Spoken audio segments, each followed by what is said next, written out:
Welcome to my crisis. Let me see if I can explain to you what's happening.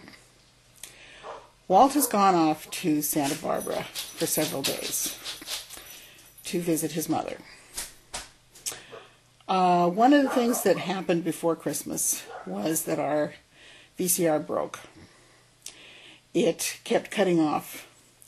And finally, he decided that he would just connect the cable box to the television and we'd bypass the VCR. That happened several months ago. I was suggesting that we get a new one, VCR, but we never got around to doing it. So right before Christmas, he, quote, fixed it and reconnected the TV through the VCR. It's actually a VCR recorder DVD player. Okay, so when he decided he was going to go to Santa Barbara, I told him he could take the car. We only have one working car. And I said that I really had everything I needed. I didn't need to go out of the house. Everything was going to be fine, so he could take the car. So he's gone off with the car, and I made the great mistake of assuming that because everything looked right, that the DVD player actually worked. Funny, I should make that assumption, but I did. So, we've been paying for about 4 months now. We've been paying for Netflix movies, and I haven't been able to view them. So I decided I'd run a Netflix movie tonight. Put the DVD in the player, everything went black. The DVD player shut down just like it did the last time I tried to play a DVD in there. And I'm up a creek. So the only solution is to unhook the cable box and run the television, unhook the DVD player and run the cable through the God, I'm so tired I can't even think. Run the television through the cable box, right? Okay, now it's fairly simple. Except, first of all, it's completely dark over there, so I'm doing this all by flashlight with 3 dogs under my feet fighting. Now, the first thing that happened was these boxes here, which were on top of the DVR player, had to get removed. And I actually had Walt on the phone walking me through this. It was a ridiculously simple procedure, but he's down in Santa Barbara. So I told him I would remove these, get the cable box turned around, and then I'd call him. So I come in here to my desk, and I pick up my phone, and I call the number that I had just called, or I just called seconds before, and what do I hear? A recording saying this phone is not working right now. Because the idiot, when he hung up, he turned off his cell phone. But no problem, he's at his sister's house. Because I could hear them all laughing in the background. I'll call his sister's house. Now the problem with that is that I don't know his sister's phone number. It's on the computer, and the computer was turned off. So I turned the computer back on again, only I have this brand new lovely screen, and I couldn't get the screen to come on.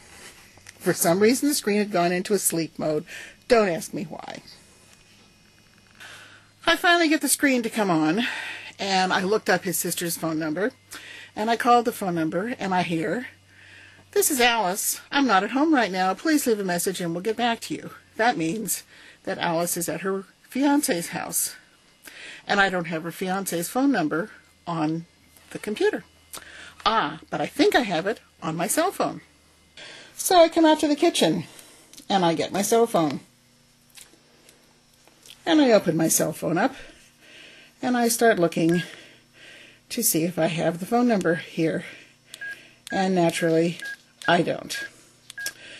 So I call Walt back on his cell phone again, leave a not very nice message, and give up.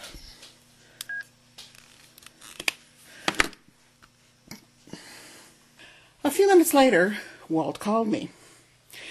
He couldn't figure out why I hadn't called him back. And when he went to look at his phone, he realized he'd turned it off. He had not yet heard my nasty message, but he did call me back. So he decides he's going to walk me through how to put this thing together. I'm trying to listen to his instructions, and I have 3 dogs fighting at my feet, which made it a little bit more difficult.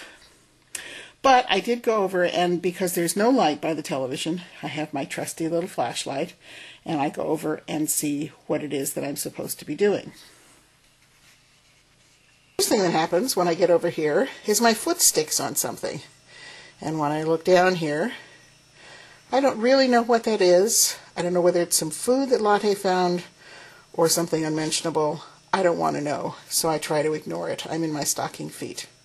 The dogs continue to bark. Walt explains the ins and outs of setting things up, and I take all of the red, the white, and the yellow cords from this side, which is the inside, and I take them over to the back of the cable box. I'm into the back of the cable box. Now, theoretically, the signal goes from the TV through the cable, and I should have a picture, right? Wrong. I have tried every button, every combination of buttons, every channel, everything that I have ever tried before in the past to get a picture on this, and I can't. At this point, I do the only logical thing that I can possibly do, and I scream at the top of my lungs. The dogs head outside. Lottie is standing outside and is afraid to come in because the last time she was in here, I was screaming so loud. I used to be the geek around here. I was the person who did all the fixing. I was the person who knew how all the machines operated. Then my children got old enough to do it, and I kind of got out of the habit of figuring out how to troubleshoot. So unless I can figure out what the fuck is wrong with this television set, I am condemned to sit here through the 3 storms that are coming up in the next 2 days, with no car, with no television, and I am going to be going stark, raving mad. Addicted to television? Who, me?